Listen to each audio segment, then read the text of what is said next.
In this video, I will be showing you how to download and install Threads desktop app in Windows.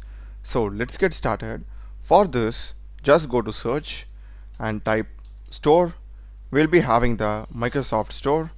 Open it, and here we'll be having the search apps option.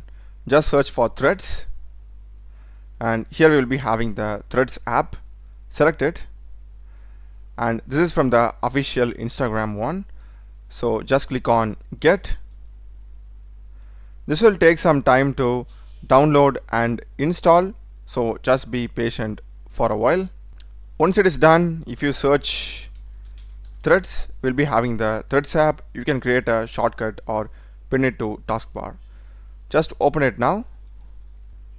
We'll be getting the Threads interface like this.